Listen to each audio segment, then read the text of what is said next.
Boring history for sleep.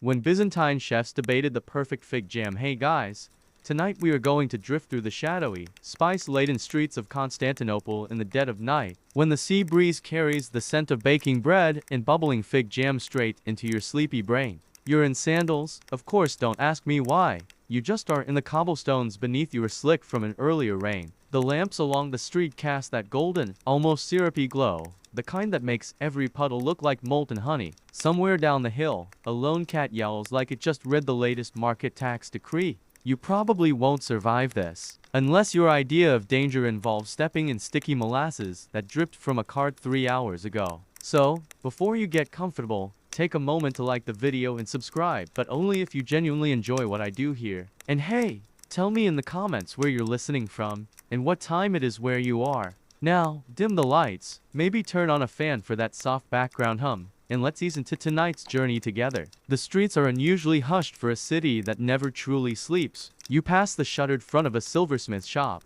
its window latticed in iron that looks almost like the crosshatch of a pie crust. The smell that keeps catching you isn't metal, though it's figs. Fat, late summer figs from the orchards along the Bosporus, their skins wrinkled and bursting with sugar, now simmering somewhere nearby. You follow your nose like a cartoon character levitating toward a pie, though in your case it's toward the steady plumes of steam curling from a low window just ahead. That's when you hear the muffled thud of bread loaves being turned out of their pans. The baker inside moves with a slow precision, using a peel to slide fresh rounds onto a woven reed mat. Each one hisses faintly as it meets the cool air, releasing a cloud of sesame and toasted grain. It's not just bread, there's a sweeter note riding the night air. It's the fig jam itself, heavy with the perfume of cinnamon and a hint of wine must. The recipe hasn't changed much in centuries: figs, water, spice, maybe a bit of honey if the harvest was kind. You know from idle gossip that this part of town has the best jam, and you can almost taste why. The steam makes your eyes prickle.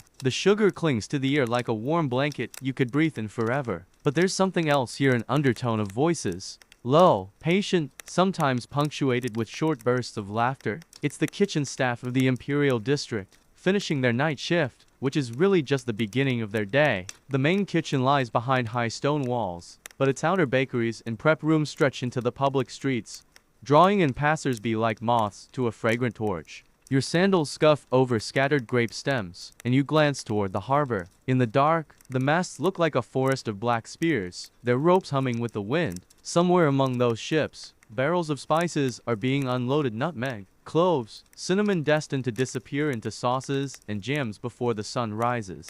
Mainstream historians agree that by the 10th century, Constantinople's spice trade rivaled any other Mediterranean hub, its docks busy with goods from as far as India and the Horn of Africa. But here's the quirky thing: some locals claim you can tell a jam's quality just by listening to the pot boil, as if each blend has its own voice. Historians still argue whether that's poetic nonsense or some lost culinary science. You pause beneath an arch where rainwater still drips into a barrel. The night is quiet enough that each drop sounds like a distant drumbeat. Somewhere to your left, the faint rattle of copper lids echoes from a storeroom. The thought of copper makes you think about the giant jam cauldrons polished until you can see your face in them that the chefs use for these midnight preparations. Not because it's romantic, but because copper conducts heat beautifully, ensuring the figs cook evenly without catching on the bottom. Another scent joins the parade: a roasted, nutty smell from sesame seeds being pounded into tahini a few streets away. It mingles with the figs until you can't tell where one ends and the other begins. That's the thing about this city: every aroma is a collaboration.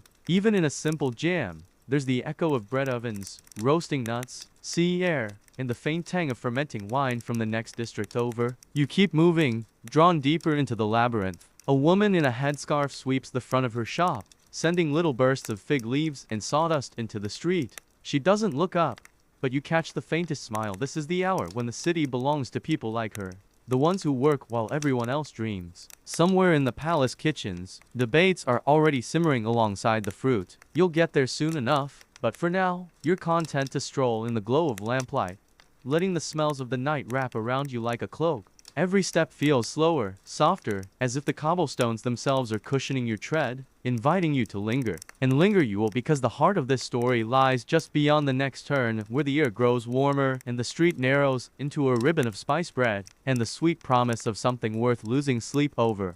You slip past the narrowing of the street and find yourself in the service alley that leads toward the palace kitchens. The ground here is worn smooth from centuries of deliveries, cartwheels, hoofprints, and the padded thump of porters' feet. In the torchlight, the damp stones gleam like slices of polished marble, though you suspect they'd smell less appetizing in the heat of day. Somewhere ahead, there's a rhythmic metallic chatter, bronze pans being stacked, set down, shifted again. It's the sound of the kitchen shaking off sleep. The whole place is stirring awake, as if the walls themselves are shrugging off a long, lazy dream. The alley opens into a courtyard, and the heat hits you instantly. It's the kind of heat that comes not from a single fire, but from dozens wood-burning hearths, glowing braziers, and wide clay ovens whose mouths flicker with orange light. Sleepy assistants shuffle through, balancing wicker baskets piled high with figs. The fruits gleam in the firelight, some green as olives, others deep purple, almost black. The air is so thick with their scent you could mistake it for a perfumery, if not for the occasional whiff of singed bread crust. You catch sight of one boy yawning so hard he nearly tips his load into a drainage ditch. Another apprentice grabs him by the elbow,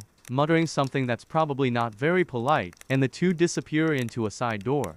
These are the hours before the real bustle begins, when only the essential crew moves about, setting the stage for the larger dance to come. A chef with a beard that could double as a pastry brush steps into the courtyard, scanning the deliveries. His robe is splattered with something dark and sticky jam, or possibly last night's experiment gone rogue. He picks up a fig from one basket, squeezes it gently, then tosses it back with the decisiveness of a man who has been judging fruit longer than you've been alive. Mainstream accounts say the palace kitchens employed entire teams just to sort ingredients, deciding which were worthy of imperial use. The idea of rejecting a fig that would make any sane person swoon tells you exactly how high these standards were. Then, a sound cuts through the hum, a low, deliberate clank of metal on stone. You turn toward it and see a cook lowering a copper cauldron the size of a bathtub onto its stand. It takes 3 people to maneuver it, and even empty, it rings like a gong when it touches the floor. The copper catches the torchlight in molten waves, and you notice the faint etching along its rim, little vine motifs, perhaps a craftsman's signature or just a bit of kitchen vanity. The assistants swarm around it like ants, fetching wooden paddles, cloths, and jars of spices. One tall jar is uncorked, releasing a spicy sweet cloud that you instantly recognize as cinnamon. Here's where the night takes a quirky turn.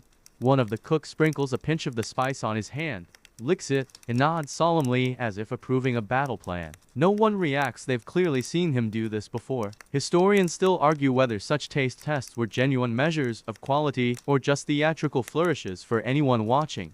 Over in a darker corner, a man works at a stone slab, methodically slicing figs. His knife makes a faint whisper each time it meets the fruit. You watch as he pauses to toss a slice into his mouth, chews thoughtfully, and then scribbles something on a slate. You don't get close enough to see the words, but you imagine their notes on sweetness, texture, or possibly an internal monologue about how he'd rather be asleep. A gust of wind carries in the faint scent of the sea, tangling with the fruit and spice. You glance toward the open archways leading to the outer wall and catch a glimpse of dawn still far off, just a bruised purple at the horizon. For now, the night belongs entirely to the kitchens, and you are part of its small, privileged audience. You edge closer to one of the side rooms and peer in. This is where the bread for the palace staff is baked. The loaves are nothing like the ornate, sesame-crusted rounds you saw earlier. These are squat, sturdy things meant to hold up under thick spreads of jam.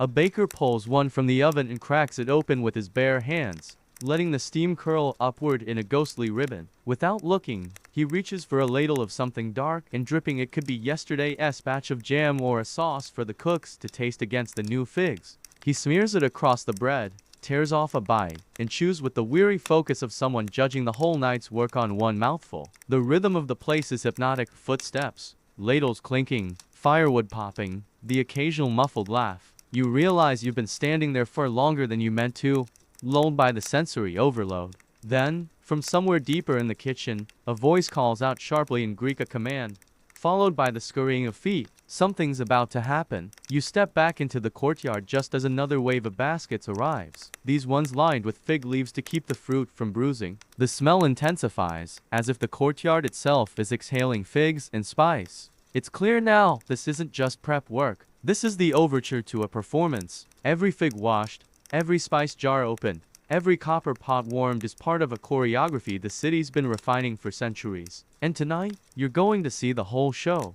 you slip into the main kitchen hall, the place where the real debates happen. Its cavernous stone walls arched high enough that the ceiling disappears into shadow, torchlight dancing across rows of hanging ladles and spoons the size of oars. The air is thick with the mingled smells of fruit, wood smoke, and the faint metallic tang of copper. Somewhere in the middle of it all, a circle of men in heavy robes stands like a council in the midst of a national crisis. These are the Fig Guild elders, though guild might be too small a word for the influence they wield. In Constantinople, a fig is never just a fig. It's trade, politics, religion, even romance if you count the occasional love note tucked inside a delivery basket. The elders are the guardians of the imperial jam standard, which sounds absurd until you realize the emperor himself has been known to send word down if the morning spread is too runny. They stand shoulder to shoulder around a central table, each with a small clay bowl in hand. Inside fig jam in various stages of experimentation. One elder short, with a beard that flares out like a startled bird, raises his spoon and lets the jam drip back into the bowl. The drip is slow, almost lazy, and he frowns. Another elder leans in, nodding as if to say, "Yes, far too relaxed a drip."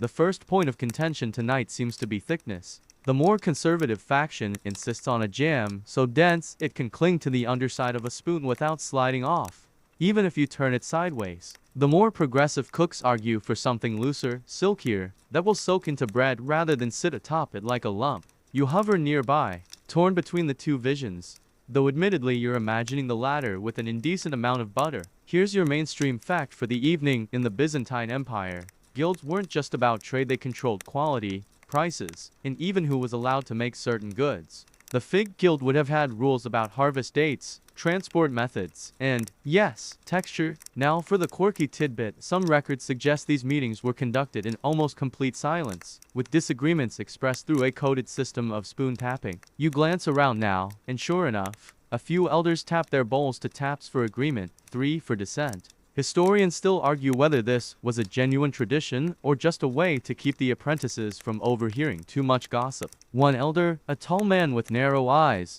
breaks the quiet by clearing his throat. He points to a jar of honey, golden in the firelight, and makes an exaggerated shrug. It's not hard to guess what he is implying. Should tonight's batch include honey at all? This draws murmurs from the group. Honey is traditional, sure, but it's also expensive this year thanks to a blight affecting local hives. Using less of it would save resources, but might risk the emperor's good mood. The man next to him raises his spoon like a duelist's sword and makes a slow circle in the air. This, you gather, is the let's not overcomplicate things gesture. But the first man is unrelenting, holding the honey jar aloft like a holy relic. A bowl is passed your way. You weren't expecting to be included, but an elder with a smudge of flour on his cheek seems to take you for an interested apprentice. The jam inside is warm, flecked with cinnamon, its color somewhere between amber and garnet. You take a small taste, and it's as if every fig you've ever eaten decided to form a choir. Sweet, yes, but also tangy, with a faint wine-like depth. You nod, which the flour-smudged elder takes as a vote in his favor, though you have no idea what side you've just taken. The meeting continues with the intensity of a Senate debate. One elder gestures toward the cauldron and mimics skimming foam from the surface. Another shakes his head, pointing instead to the idea of letting it dissolve back in. You catch snippets of reasoning. It holds the flavor, it clouds the color, it's what my grandmother taught me. There's even an unverified claim that foam left in the jam brings bad luck to the next harvest. You notice, too, that despite the solemnity, there's a rhythm here, a familiarity in how they disagree. These debates are more performance than real division. The way a seasoned theater troupe might improvise the same arguments for the joy of the act. Still, each point is recorded by a scribe in the corner, who scratches notes onto parchment with quick, deliberate strokes. Somewhere in the imperial archives, you imagine, there's a dusty scroll filled with centuries of fig jam meeting minutes, each one a little more heated than the last. The smell of boiling fruit swells, carried from a nearby hearth where assistants are already testing ratios discussed earlier. The jam surface bubbles like tiny molten craters, releasing bursts of fragrant steam that drift over the council. A few elders inhale deeply mid-debate, their eyes half closing as if reminded why they're here in the first place. As the arguments wind down, a decision is reached, though it's not announced aloud. Instead, one of the elders simply lifts the agreed-upon jar of spice and sets it near the cauldron. The apprentices move in with quiet efficiency, and the group disperses, robes swishing against the stone floor. You're left in the lingering warmth of the chamber. The air's sweet enough to make your teeth ache just breathing it. You step back toward the shadows, already sensing that the debates tonight are just the beginning. Somewhere beyond this room, the Emperor waits, and every choice these men make will ripple outward like jam spreading across fresh bread. You drift along the corridor that leads from the guild chamber toward the upper kitchens, following the sound of quieter, more conspiratorial voices. Here, the torchlight is softer, filtered by bronze sconces carved with vine leaves, as if the palace itself wants to set the mood for what's ahead. The smell of figs lingers, but now it's braided with something richer, maybe pomegranate syrup, maybe just the faint tang of anticipation. Rounding the last corner, you enter a smaller, brighter kitchen, one reserved for dishes bound directly for the imperial family. And there they are, not the emperor, but the people who orbit him like fragrant satellites, the courtiers, servants, and kitchen masters responsible for predicting his every culinary whim. The gossip starts before you're even fully inside. A slim man with a chain of office around his neck leans toward another, lowering his voice in what he probably thinks is a whisper. He favored the honeyed fig last month. Too much sweetness, though, his physician complained. The second man, with the air of someone who has been through decades of such dramas, simply shrugs. If the physician truly ruled the table, we'd all be eating boiled cabbage. The emperor's sweet tooth is famous in these walls. Mainstream historical accounts agree that Byzantine rulers often displayed their preferences, publicly sending platters back to the kitchens when they didn't measure up, or rewarding the winning chef with gold. Tonight, the stakes are fig jam, but the energy in the room is the same as if they were planning a state treaty. The dish chosen here will be part of the emperor's morning meal, and whatever he thinks of it will echo through the kitchens for weeks. You edge closer to the long table where samples are being plated. Each dish is identical in shape, a wedge of soft bread, pale and inviting, with a neat stripe of jam along its length. But the color, the sheen, the tiny specks of spice, they vary just enough to make the choice matter. One older servant, clearly a veteran of these taste trials, points to a deep ruby blend. This one, she says, it's bold, confident, says, I am worthy of your imperial palate. Another counters with a paler, golden jam, lighter on the tongue, easier on the digestion. There's even a small faction advocating for a double-layer spread to kinds of fig jam stacked on one slice, though the last time that was tried, according to one whispered anecdote, it ended in a tablecloth ruined beyond salvation. In the corner, a woman in a dark green robe is scribbling notes. She's not a scribe. Her ink-stained fingers and intense focus mark her as a recipe keeper.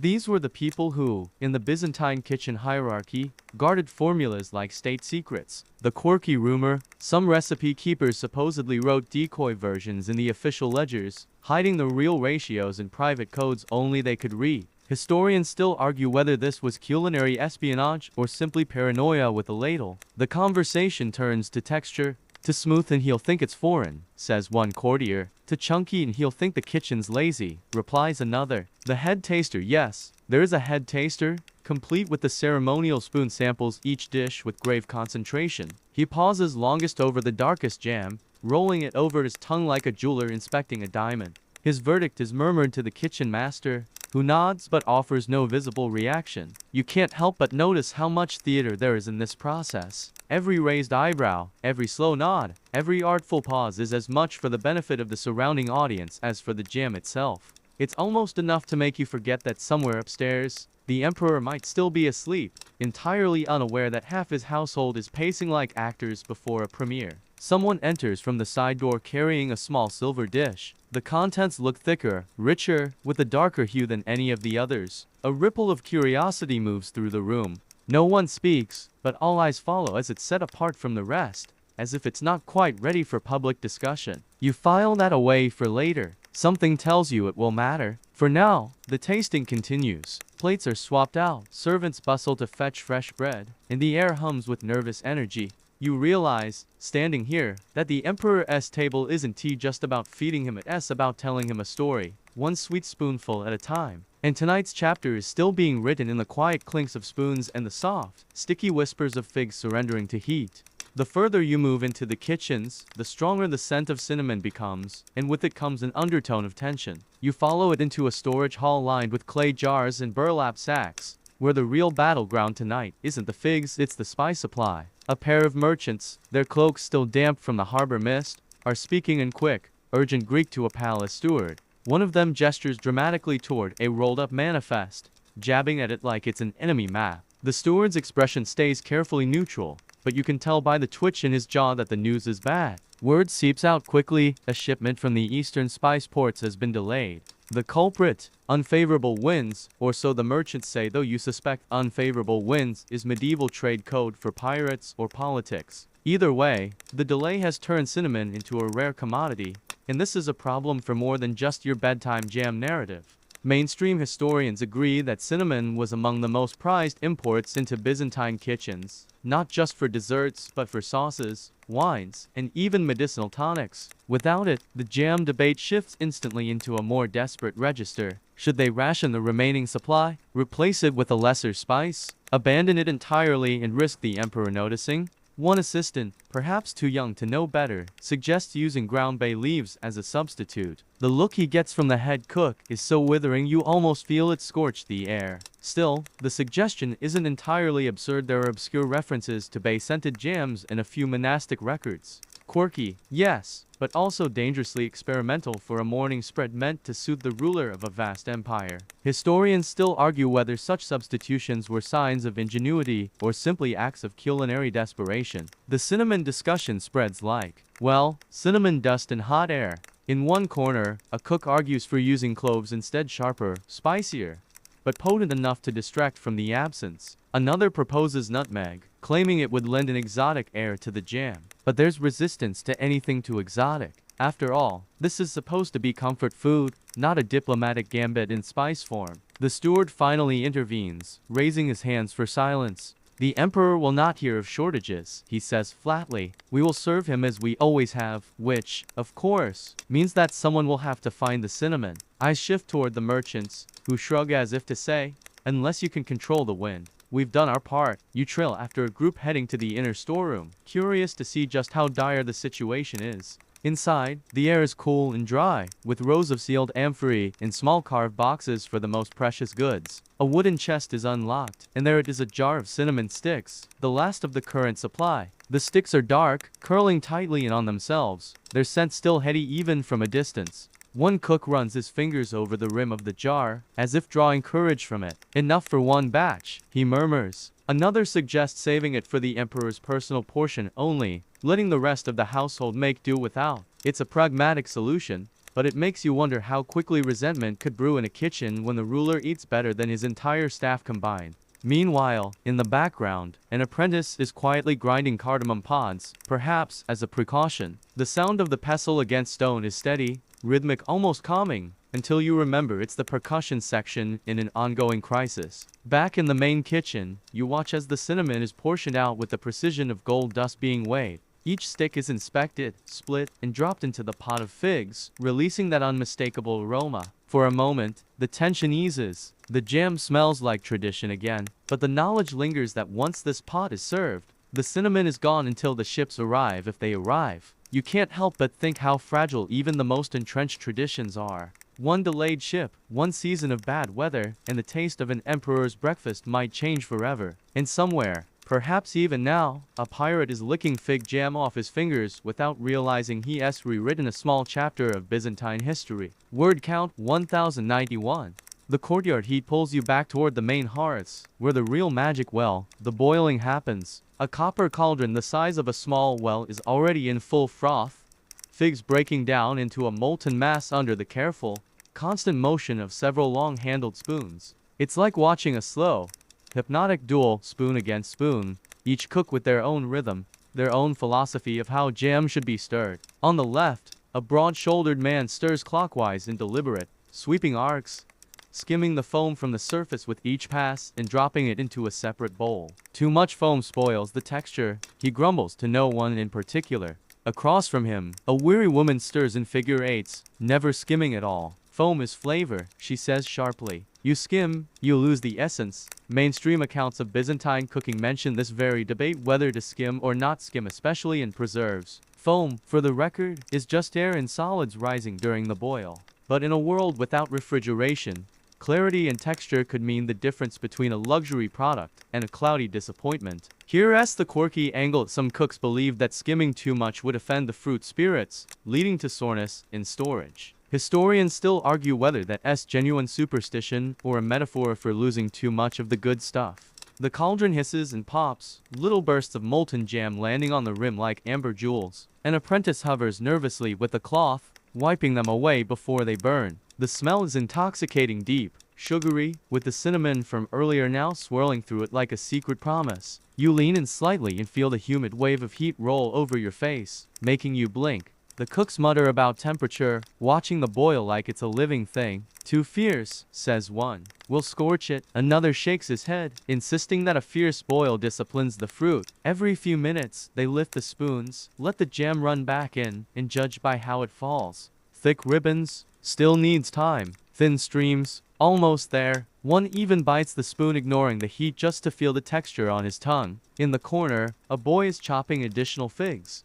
each slice making a soft, wet sound against the wooden board. He glances nervously at the cauldron, clearly waiting for the moment when his pile will be deemed ready to join the rest. You wonder if he knows his contribution could shift the balance of flavor in the final batch. Then there's the choreography of adding spices. A cook approaches with the carefully measured cinnamon from earlier, tilting it into the bubbling pot. The surface reacts instantly, the aroma blooming outward as if the figs themselves just remembered they had something to brag about. Another cook sprinkles in crushed coriander, unusual, but not unheard of in Byzantine sweets, prompting a raised eyebrow from one of the skimmers. The duel intensifies as the foam builds up again. The clockwise stirrer insists on removing it. The figure-8 stirrer swats at his hand with her spoon when he tries to reach across. A few drops of jam fly and land on the stone floor, where an apprentice promptly wipes them up, though not before sneaking a lick from the rag. It's strangely theatrical, this back and forth. You realize that these arguments aren't just about technique, they're part of a larger identity. Each cook's method is tied to where they trained,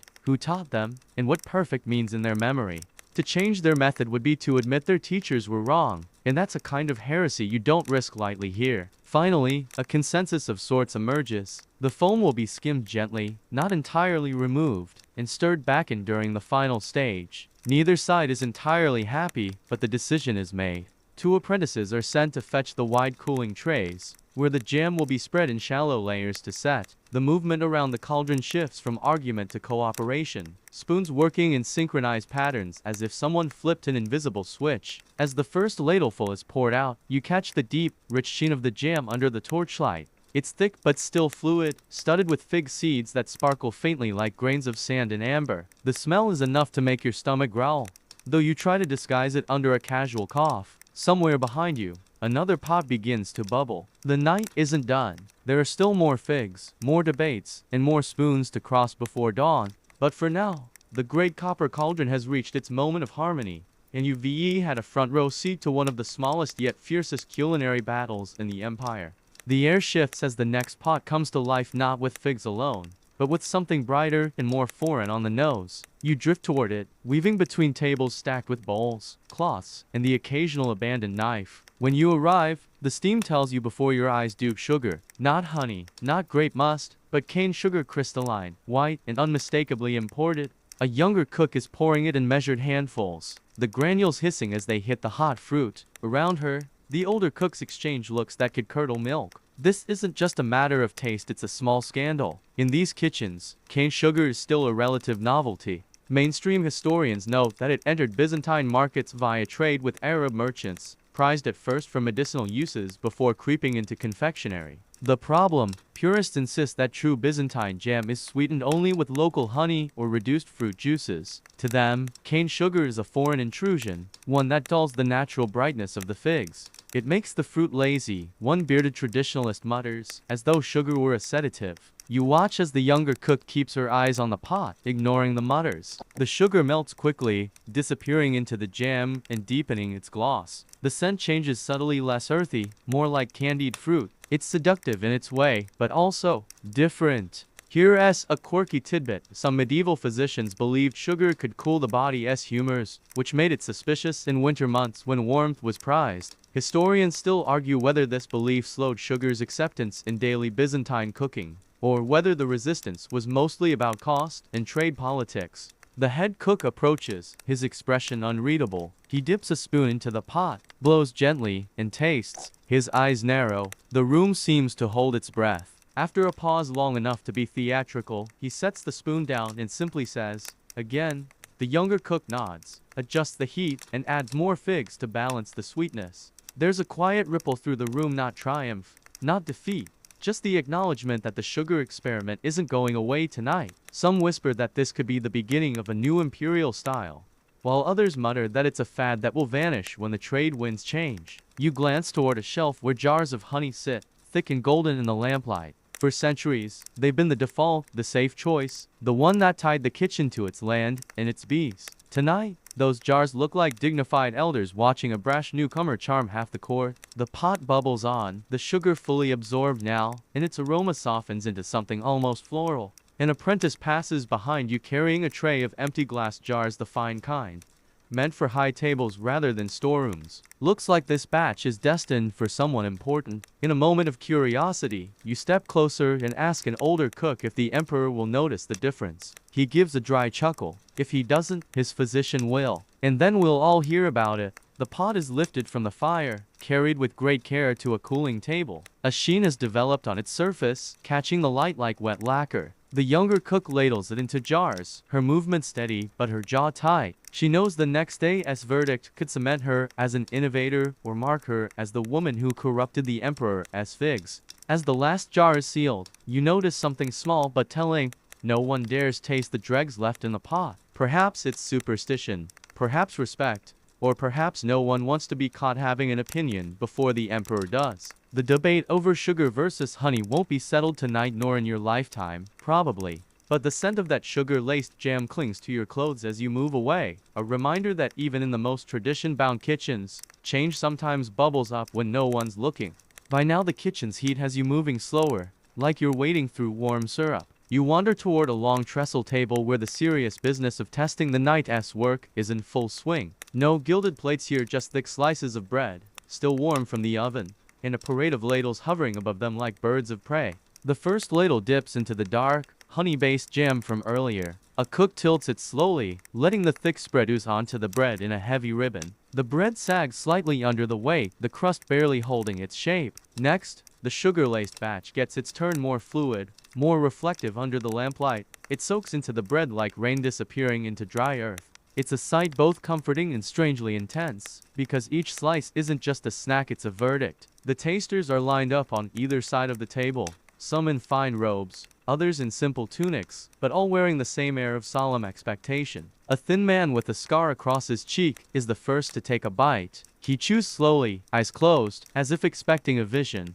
When he opens them, he simply nods. The next taster, a woman with flour on her sleeves, bites into the sugar batch and raises her eyebrows in open surprise. It's softer, she says, though whether that's praise or warning is unclear. Mainstream historical records mention such kitchen juries, informal panels of staff and trusted courtiers who would taste-test new variations before presenting them to the emperor. The quirky twist? Some accounts claim wagers were made on which recipe would win, with losers paying in chores rather than coins. Historians still argue whether that was a common practice or just kitchen folklore passed down for fun. The bread slices keep disappearing, replaced by new ones in a rhythm as steady as a heartbeat. Between bites, the tasters exchange brief comments to tart, to sweet, to heavy on the cinnamon. A few, perhaps aware of the tension between the camps, offer the safest of responses. Interesting. You can't help but notice the parallels to a gladiator match. The jams are the competitors, the bread the arena floor, and every nod or frown from the tasters is a swing of the sword.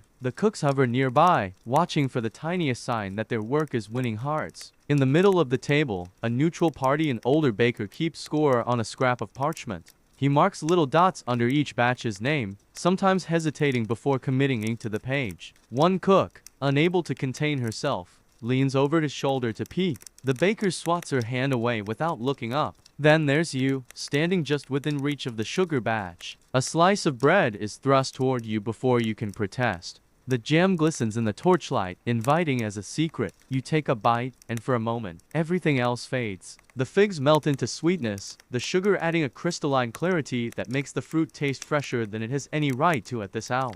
It's good. Maybe too good. You nod without meaning to, and the cook who handed it to you smirks like she just won a minor victory. Somewhere down the table, the honey faction notices and glares in your direction. Congratulations, you've just been drafted into a culinary civil war. The taste-off stretches on, the room humming with the quiet intensity of people making decisions they know will be remembered. A few tasters pace between bites, as though changing their vantage point will change the flavor. The bread supply dwindles, replaced by thinner and thinner slices, until the final ladlefuls are scraped from each pot. When it's over, the parchment score sheet is whisked away to a side room for tallying. The outcome kept secret until the morning's official presentation. The cooks disperse to their stations, cleaning spoons, wiping tables, pretending not to care. But you've seen their faces. This is no mere kitchen chore. This is the empire's morning, distilled into bread and figs, waiting for a single man's reaction. Somewhere between the dying embers of the fire and the fading chatter of the taste-off, you hear a different kind of voice, lower, measured, and wrapped in the cadence of scripture. You follow it past racks of cooling bread and stacks of unused pans, into a corner where the kitchen's heat gives way to the faint smell of incense. Here, a small group of priests stands in quiet discussion with the head cook. Their robes brush the flagstones as they shift, hands clasped behind their backs, as occasionally glancing toward the pots lined up along the wall. The words they choose are careful, but the tension is there. They're not here for idle conversation, they're here to talk theology, about jam. It sounds absurd, but in Byzantium, food was never just food. Mainstream history makes it clear that fasting rules were taken seriously, and the question of what could or could not be eaten during certain periods was the subject of real ecclesiastical scrutiny. Honey, certainly God's own sweetness, harvested from the labor of bees. But sugar, that was new, foreign, and suspiciously tied to non-Christian lands. And cinnamon, nutmeg, even figs imported from certain regions could trigger debates over whether they were luxuries distracting the faithful from humility. You linger just close enough to hear a fringe tidbit. One priest recalls a rumor that monks on a distant island once tried to make fasting jam using fig pulp thickened only with seawater and sun drying so as to avoid any hint of indulgence. They called it piety in a jar, the priest says with a wry smile, though I doubt anyone finished their serving. The head cook is visibly trying to keep the peace. He gestures toward the sugar batch, explaining that it's not replacing the honey, but simply offering variety. The oldest priest tilts his head, unconvinced. Variety, he repeats, the syllables as dry as old parchment. Historians still argue whether clerical opinions actually swayed imperial kitchens, or whether the cooks politely listened, and then carried on as they pleased. Tonight, though, you can see that at least some negotiation is happening. A compromise is floated. The sugar batch could be reserved for non-fasting days, while honey batches would remain the standard for religious observances. The conversation turns to symbolism. Honey has scriptural weight, tied to promises of abundance and divine favor. Sugar, lacking that heritage, feels rootless and outsider. The younger priest, however, points out that if God created the cane plant, perhaps its sweetness is just as worthy of gratitude. The debate loops back and forth, each argument polite but layered with decades of culinary conservatism. You can't help but imagine the absurdity of divine judgment over a jar of jam. Yet the seriousness in their voices makes you reconsider. For them, this isn't just taste, it's theology, cultural identity, and the preservation of a shared heritage. Eventually, the priests step back, the head cook bows, and a truce of sorts is reached. The sugar batch will go forward for tomorrow's table, but with a note to the imperial stewards about its non-fasting suitability. Honey remains the pure choice, unchallenged in its ecclesiastical halo. As they leave, the incense smell lingers, mixing strangely with the warm fruit in the air. You realize you've stumbled into a reminder that in this city, nothing, absolutely nothing, is too small to be debated. Not figs, not sugar, not even whether sweetness itself should be a daily pleasure or an occasional blessing. The priests vanish into the dim corridors, their footsteps swallowed by the hum of the palace. The cooks return to their work, a little more aware that every spoonful tomorrow will carry, in some small way, the weight of heaven and earth.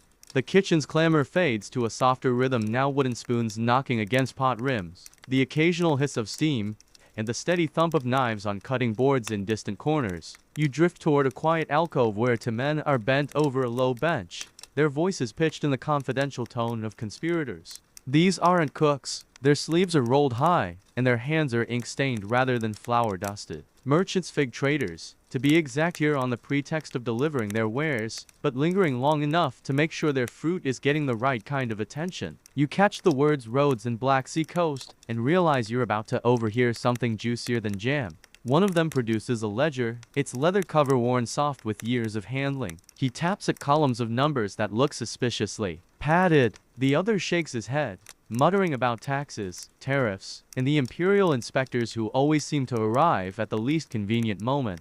Mainstream historians record that Byzantine kitchens often relied on figs brought in through vast trade networks, from the Peloponnese to Syria. The supply lines were complex, vulnerable to storms, politics, and the occasional pirate raid. The quirky bit, some traders, faced with delays, were known to ship partially dried figs packed in wine-soaked cloth to keep them from spoiling, an accident that conveniently boosted both the flavor and the price. Here, in this shadowy corner, the conversation tilts toward a familiar refrain: costs are rising, competition is fierce, and if the palace favors one supplier over another, it can make or break fortunes. The younger merchant leans in, lowering his voice further. If the emperor likes that sugar batch, we'll need to source from the ports where cane is cheap. If he doesn't, well, then honey it is, and Rhodes holds the advantage. Historians still argue whether the imperial kitchens were truly impartial in their sourcing, or whether subtle alliances and bribes shaped the pantry. You watch as a small purse changes hands, the clink inside muffled but unmistakable. The older merchant glances toward the center of the kitchen, where the jars sit cooling, sealed in their glossy promise.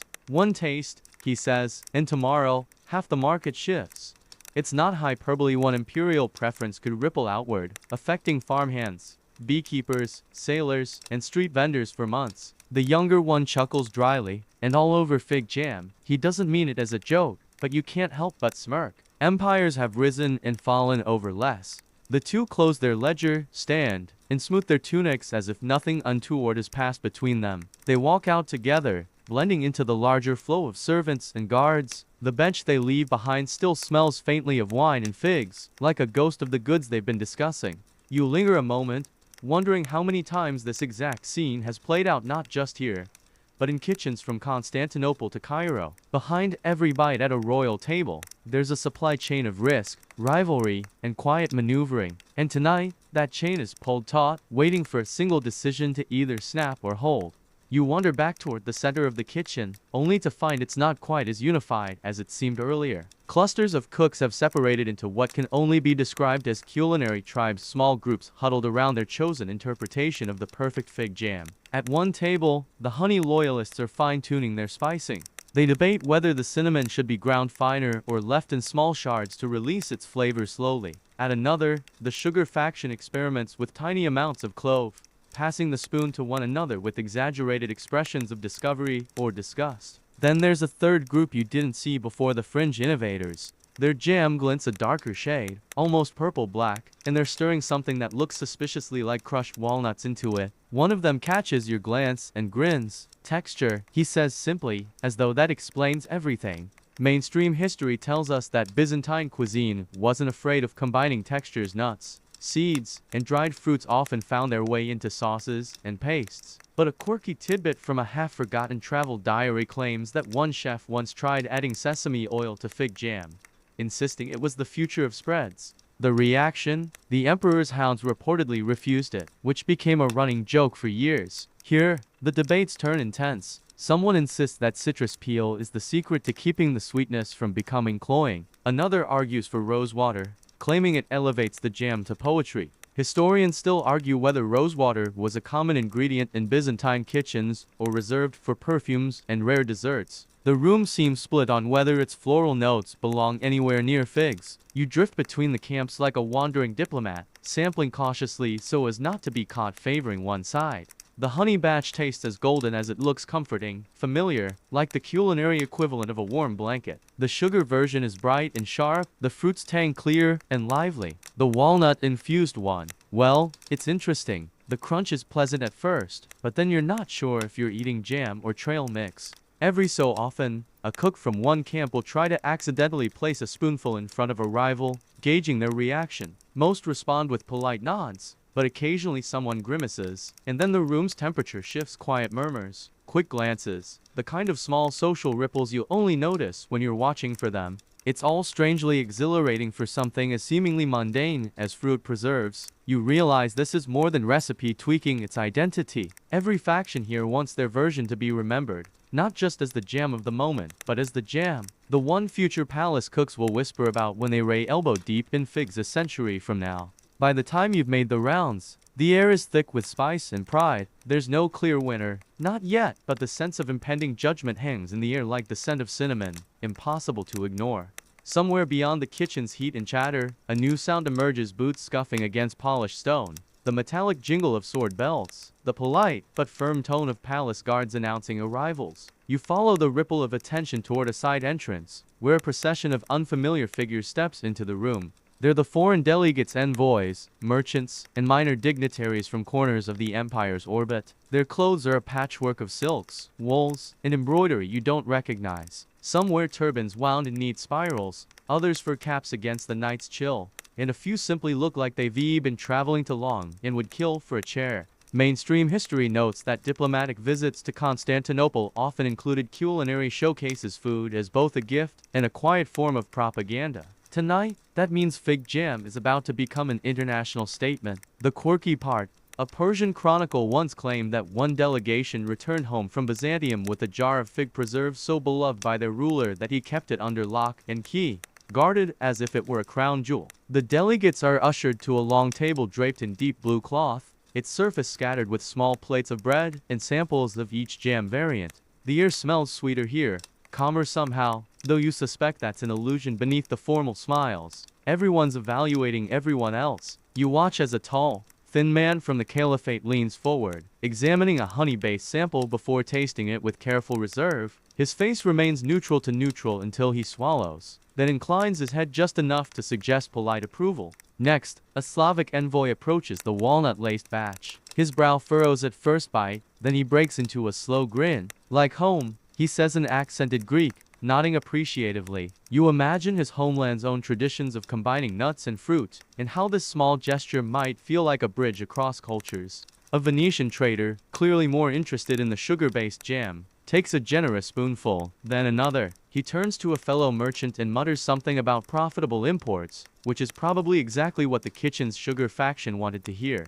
Historians still argue whether these tastings ever influenced actual diplomacy, or if they were just pleasant distractions while the real negotiations happened behind closed doors. But here, tonight, you can feel the weight of impressions being made, one smile, one wince, one murmured compliment at a time. Not all reactions are subtle. One delegate, faced with the rosewater-infused batch, barely disguises his grimace, quickly reaching for bread to wipe the taste from his tongue. His attendant tries to smooth things over with a chuckle, but the cook responsible for that jar suddenly looks very interested in rearranging the tableware. The tasting stretches on, the delegates making notes in small scrolls or simply storing impressions behind unreadable eyes. When the final spoon is set down, there's polite applause, brief, restrained, the kind of applause that means, thank you, now let's move on to the real business. Still, you can't shake the feeling that the jam has done its part. Some bonds have been strengthened, others strained, all through something as simple as figs, sugar, and spice. And in a city where every gesture can be a signal, that's no small thing.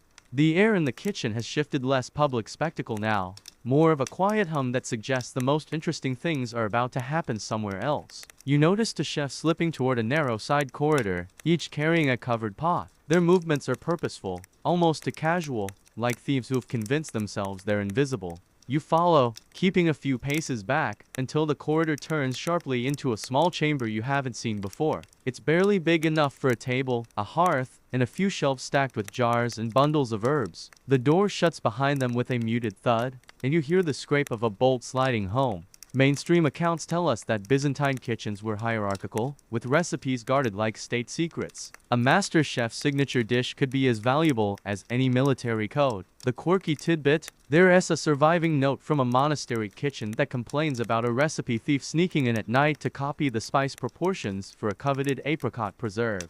Monks, it turns out, could be just as territorial as palace cooks. Through the thick wooden door, you catch snippets of conversation, low, fast, urgent. Words like infusion and second boil drift through, followed by a clatter as one pot is set down hard. Then there's silence, the kind that means both chefs are fully absorbed in whatever they're doing. Historians still argue whether these so-called duels were official challenges sanctioned by the court or spontaneous acts of culinary pride. Whatever the truth, it's clear this one is not for public eyes. You press your ear closer. The first sound is the bubbling of fruit, soft, steady, hypnotic. Then comes the unmistakable aroma of something richer than anything you've smelled tonight. Cinnamon, yes, but also something smoky. Maybe mastic resin? No, there's a sharpness too, like crushed green cardamom pods. The blend is so intoxicating, you almost forget you're intruding. Inside, the two chefs work in counterpoint, one stirring with slow, deliberate arcs, the other moving quickly, adjusting the fire, sprinkling pinches of spice with a surgeon's precision. You imagine their expressions focused, slightly tense, each tasting with a small wooden spoon and making microscopic adjustments. At some point, one of them laughs not warmly, but sharply, the kind of laugh that says, "You think you've got me, but you don't." The other responds with a quiet hum, as if the duel has shifted into silent territory where only the final result will speak. A few minutes later, the bolt slides back. Both chefs emerge, each carrying a sealed jar. Their faces are unreadable, their tunics marked with tiny splashes of jam like medals earned in combat. Without a word, they pass you, heading toward the main kitchen to place their creations among the others. Whatever happened behind that door, you know it will leave a mark on the night's outcome. And perhaps, years from now, someone will whisper about the duel in the side room, the one that tipped the scales of fig jam history. The first pale wash of dawn slips through the high windows, painting the kitchen in a softer light. Torches sputter low, their flames no longer needed now that morning has crept in. Servants bustle with a renewed urgency, bowls and spoons are lined up with military precision, trays polished until they catch the sunlight like coins. At the far end of the room, a long table is set with silver dishes and fresh bread. You realize this is at the moment all the chatter, stirring, and quiet sabotage has been leading toward. The emperor's breakfast is about to be served. Mainstream history reminds us that Byzantine emperors were as much symbols as rulers. In every gesture, even a bite of jam could be interpreted as a political statement. The quirky tidbit, one 10th century account describes an emperor sending back an entire tray of pastries simply because they were dusted with the wrong sugar, leading to a week-long panic among the palace bakers. You stand off to the side as the emperor enters, robed in deep blue, gold thread glinting, his expression calm but unreadable. He sits, the court around him falling silent in a collective breath.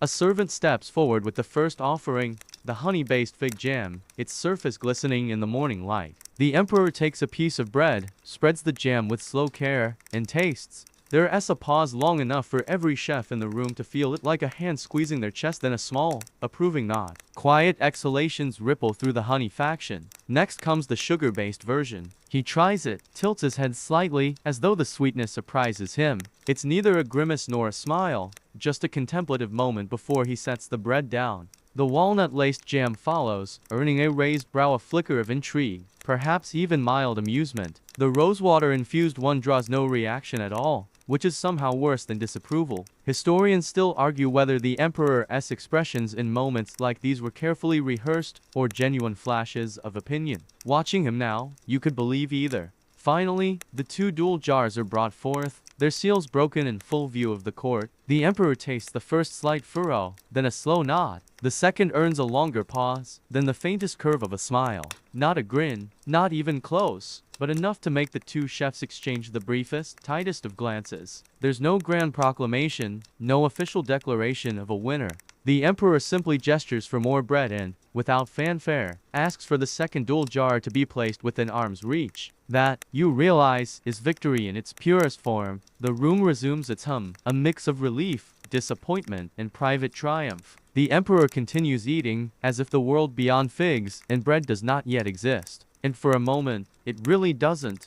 The clatter fades. You notice it first in the absence of sound, the way the spoons rest idle in their bowls. The low-voiced arguments dissolve into weary murmurs, and the steady thump of kneading or chopping is gone. The great palace kitchen has exhaled, its energy spent, its purpose for the night fulfilled. Servants move slowly now, gathering crumbs from the emperor's table, stacking empty dishes into neat towers. The air still carries the sweetness of figs, though muted, wrapped in the heavier scent of cooling coals. You watch as the duel's victorious jar is discreetly lifted from the emperor's side and carried away, destination unknown. Mainstream records suggest that once a dish won the emperor's favor, its recipe would be recorded and locked in the imperial archives. The quirky detail: there's a surviving marginal note from a clerk who copied one such recipe for himself, adding, for private use, in case of famine or poor company.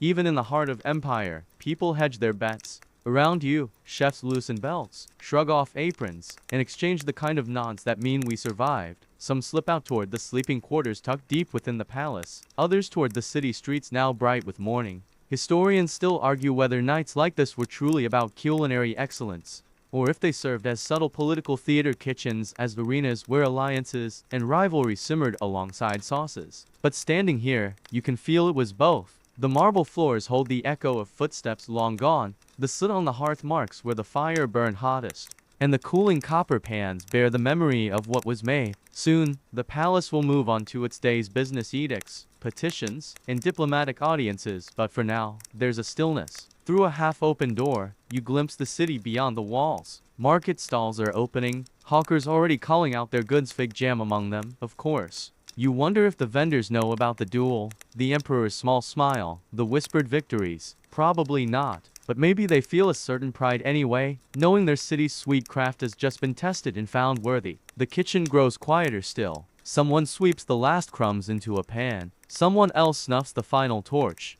And with that, the night's long debate, the clattering contest, and the chase for the perfect fig jam dissolve into the folds of history, leaving only the aftertaste sweet, faint, and lingering. The air in the room feels softer now, heavier with rest. The bustle is gone, replaced by the slow settling of things in their place. The stones seem to hold the warmth of the night just a little longer before letting it go. It's time to let go too. Your steps grow slower as you cross the cooling floor, past the stacked jars and slumbering ovens. The world outside waits, but it can wait a little longer. For now, you carry the scent of figs and cinnamon with you, a quiet souvenir of a battle fought with spoons and fire. You slip out into the daylight, the hum of the city rising like a tide, and the memory of the kitchen drifts into the background, still warm, still sweet, already fading. The night has passed, and the kitchens are calm. The air is softer, the light gentler, and each sound stretches itself into the stillness as though it has nowhere else to be. You let your breathing match that pace, slower now, quieter. The bustling images of the cooks, the debates, the clinking pots all blur at the edges, as if your mind is folding them into a box to put away for later.